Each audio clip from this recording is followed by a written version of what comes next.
श्री गणेशाय नमः. श्री सरस्वत्यै नमः. श्री गुरुभ्यो नमः. नमो भगवते वासुदेवाय.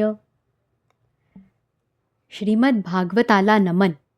भगवान श्री व्यासदेव, देवर्षी नारद मुनी, श्री शुकदेव गोस्वामी, श्री परीक्षित, महर्षी श्री सूत गोस्वामी, शौनकादी ऋषींसहित सर्व भागवत कथाकार आणि श्रोते भक्त यांना नमन. श्रीमद भागवत महापुराण, स्कंध 6, अध्याय 1. अजामे उपाख्यानाचा प्रारंभ. परीक्षित म्हणाला, भगवन, आपण अगोदर दुसऱ्या स्कंधात निवृत्ती मार्गाचे वर्णन केले आहे. तसेच त्याच्याद्वारा अर्चिरादी मार्गाने जीव क्रमशः ब्रह्मलोकात जाऊन पोहोचतो आणि नंतर ब्रह्मदेवाबरोबर मुक्त होतो असेही सांगितले आहे.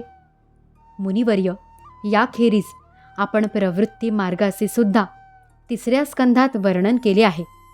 त्यामुळे त्रिगुणात्मक स्वर्ग इत्यादी लोकांची प्राप्ती होते, पण प्रकृतीचा संबंध न सुटल्यामुळे जीवांना वारंवार जन्ममृत्यूच्या फेऱ्यात पडावे लागते. तसेच आपण अधर्म केल्यामुळे मिळणाऱ्या अनेक नरकांचेही विस्ताराने वर्णन केले. ज्याचे अधिपती स्वयंभू व मनु होते त्या पहिल्या मन्वंतराचेही आपण वर्णन केले. त्याचबरोबर 4थ्या आणि 5व्या स्कंधात प्रियव्रत आणि उत्तानपादाचे वंश आणि त्यांची चरित्रे, तसेच द्वीपे, वर्ष, समुद्र, पर्वत, नद्या, उद्याने आणि विभिन्न द्वीपातील वृक्षांचे सुद्धा निरूपण केले.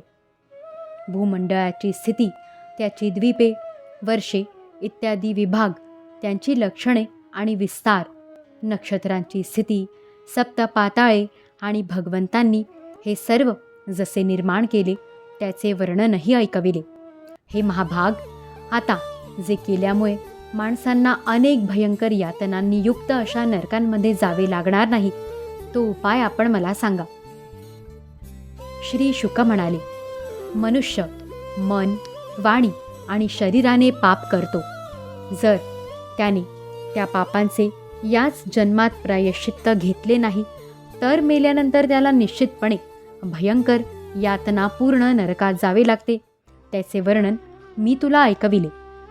म्हणून मृत्यू येण्याआधीच दोषाच्या कमी जास्तपणानुसार लवकरात लवकर पाप नाहीसे करण्यासाठी प्रायश्चित्त घेतले पाहिजे.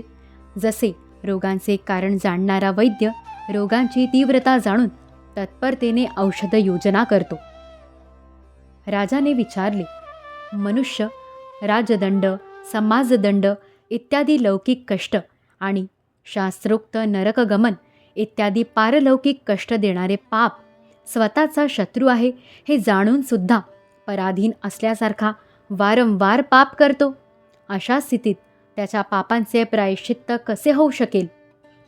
मनुष्य कधी प्रायश्चित्ताने पापांपासून सुटका करून घेतो तर कधी पुन्हा तीच पापे करू लागतो.